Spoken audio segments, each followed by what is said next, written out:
Hammaga assalomu alaykum. Feruzbek Urmatov va bugun sizlar bilan birgalikda yana bitta HackerRank seriya olyapmiz. Bu bugungi problemada hozir ekranni share qiladigan bo'lsam, bilasiz, mana bir tarafda VS Code application ochib olganman, IPNB Jupyter Notebookda Jupyter Notebookda va bir tarafda HackerRank. Va bugun solve qiladiganimiz bu compare the triplets. Compare the triplets nima bu? Triplets o'zi twins bo'ladigan bo'lsa, egizaklar. Ikkita egizak. Triplets bo'ladigan bo'lsa, uchta egizak degan ma'noni ham bildirishi mumkin. Ya'ni bir oilada uchta farzand bittada tug'ilsa, ketma-ket deylik, bittada demaylik, ketma-ket. Shunaqa holat. Shularni solishtir deyapti. Uchta bir xil value berishimiz mumkin, bizga berishi mumkin, o'shani solishtir. Xo'p, keladigan bo'lsa, bu yerda yozib qo'ydi, Alice and Bob each created one problem for HackerRank. Ya'ni Alice va Bob HackerRank uchun bitta problemadan, masaladan yaratishibdi va reviewer, ya'ni tekshiruvchi ularni ikkita muammosini birdan 100gacha uchta kategoriyada baholaydi va bular problem clarity, ya'ni problemani qanchalik tushunarli va aniq lo'ndaligi va originality, bu problema qayerdandir ko'chirib olinmaganmi yoki boshqa faktorlar, va difficulty, bu qanchalik qiyin. Va bizga shunga doir tuple sifatida valuelarni beradi. Mana ko'rishingiz mumkin. A Alice uchun, B Bob uchun. Tuple, yo'q, adashibman. Tuple sifatida emas, list sifatida berishar ekan mana. Example. Bizning maqsadimiz nima?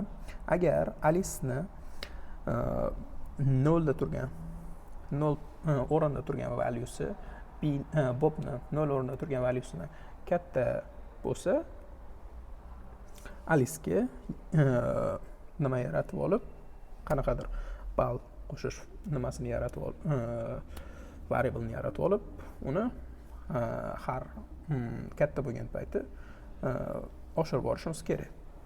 Va Bob uchun ham shunaqa. Agar Bobning valuesi Alice'nikidan katta bo'lsa, yana shunaqa holat. Va oxirida biza o'sha natijani bitta holatda berishimiz kerak. Ya'ni buni hozir yana ko'rib chiqamiz. Jupyter Notebookni bitta tarafda ochib oldim. Bu yerda sizlarga hozir bir nimani ko'rsatmoqchiman. Mana bu holat. Masalan, tasavvur qiling, a'miz 0 ga teng.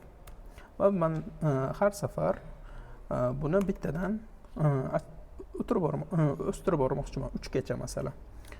For I in range bu yerda 3 gacha o'stirmoqchi bo'lsam, 4 deyman. In range 4. For I in range 4.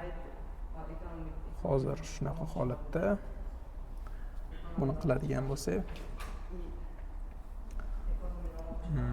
bu holatga o'zim so'rayman. Sababi hozir universitetdaman. Boshqa tinch joy topa olmadim va o'shaning uchun shu yerda majburlayapman. Nimani boshqa hozir bu yerda muammo bo'lyapti. Albatta biz kernel tanlamadik o'shaning uchun. Ya'ni kernel bu nima? Qaysi nimada buni run qilishim, mana bu yerda endi bemalol yozib ketaversak bo'ladi. A plus teng deylik I valuesi. Birinchi holatda bu I valuemiz 1 ga teng bo'ladi, ikkinchisida 2 ga, 3 ga, 4 ga, 4 gacha emas, 3 ga, oxirida 3 ga. Va shuni har bitta valuesini A ga qo'shib yuboradi. Hozir masalan sizga hozir bu yerda print A qiladigan bo'lsam va bu yoqda ham print A qiladigan bo'lsa, ular boshqacha. Sabab mana yerda mana 0 ga teng, bu yoqda 6 ga teng. Qanday qilib? Birinchi holatda i'imiz 1 ga teng bo'lganda A ga 0 qo'shiladi, 1. 2 qo'shiladi, keyin 2 ga teng bo'lganda u tabiiyki 3. 3 ga borganda endi bunga 3 ga 3 qo'shiladi. Bu 6 value. Bu hozir nimaga kerak? Bizaga sababi Bob bilan Alisani skorini biza solishtirib borishimiz kerak. Va bu holatda bizaga kerak bo'ladi. Hozir buni biza endi muammoni tushunib oldik. Listimizni solishtirib davom qilib borishimiz kerak. Masalan 5, 6, 7, 3, 6, 10. Bu yerda solishtiradigan bo'lsak, masalan 5, 6. Alisni valyusi katta. Alisga 1 qo'shdik deylik. 1 yodda tutamiz va bu yerda valyumiz teng. Hech biriga qo'shmaymiz son. Agar 7 mana bu yerda Bobning valyusi tabiiyki katta 10. O'shaning uchun Bob uchun yana bitta value. Endi bu ikkita valyuni combine qilib berishimiz kerak. Bu qanaqa usulda? Tabiiyki 1 ga 1 ni qo'shsak hech qachon 11 bo'lmaydi. Va buni qanaqa usulda berilgan? Bu agar raqamimiz string bo'lsa, shunaqa holatda qo'shilishi mumkin. Masalan, 1 ham string, yana bitta 1, u ham string. Shunaqa holatda 1 ga 1 ni qo'shsak, tabiiyki 1 bo'ladi. Bu ham kerak bizaga, buni o'rganib qo'yishimiz ham, sababi hozir buni ham qo'llaymiz problemamizda. Mana bu yerda javobi 11. Agar shuni masalan string emas, integer value sifatida berganimizda bu o'zgacha bo'lardi. O'zga value. Umuman boshqasi. Mana 2. Tabiiyki bizaga message to'g'ri chiqishi uchun buni bilib qo'yishimiz kerak. Demak, endi tushunib oldik. Biza Alice score, Alisa natija deb yozamiz. Masalan teng tabiiyki 0 boshida va Bob natija. Iloji boricha o'zbek tilidan foydalanyapman. Xo'p. Endi biza qiladigan ishimiz bu 3 har birdagi 3 ta valyuni bir-biriga solishtirishimiz kerak. Bizaga buni loop yordamida qilamiz. For num deylik yoki o'zbekcha son deylik. In len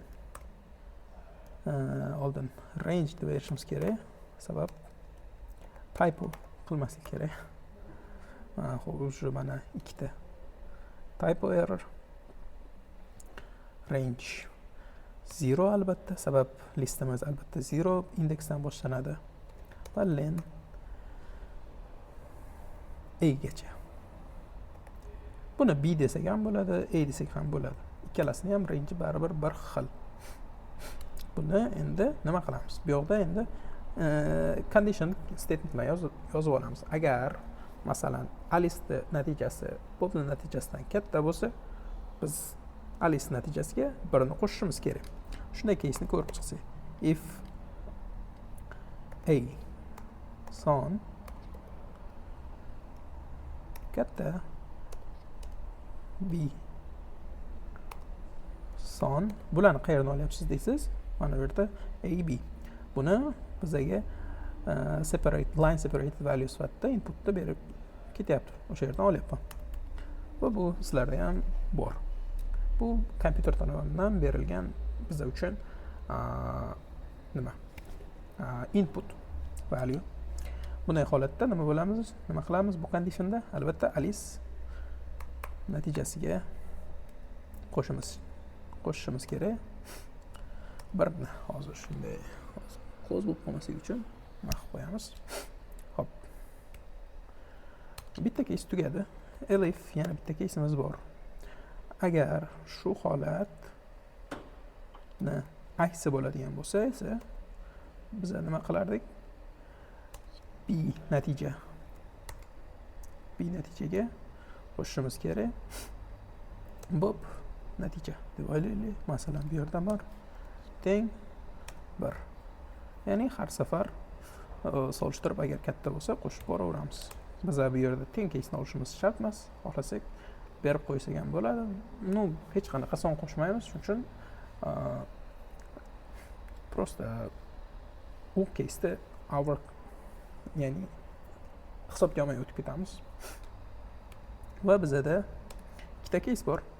Endi biza return qilishimiz kerak valyumizda har bitta natijani str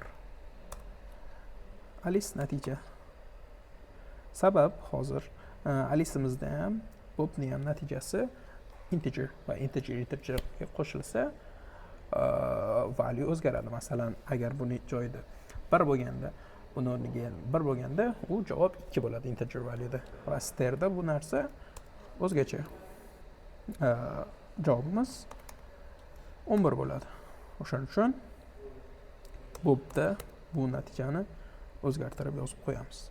Va buni mana tayyor. Endi birinchi run kod qilib ko'ramiz. Agar qayerdadir xatolikka yo'l qo'ygan bo'lsam, uni to'g'rilab olamiz. Yo'q, test case'lardan o'tdi. Va endi ikkita test case'dan o'tgani uchun buni yuklashga harakat qilib ko'ramiz. Odatda yuklash qismida ham qanaqadir test case'lar chiqishi mumkin. Xatolar.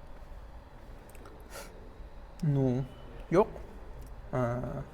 Muvaffaqiyatli tarzda yakunladik bu qismini va bu yerda ko'rishingiz mumkin. You have successfully solved your fifth code challenge. Keberab. Xullas shu narsa. Hozir bizga 10 point berildi shu qilgan ishimiz uchun. Va biz 30 pointdan 9 point avaymiz. Va hozircha shular.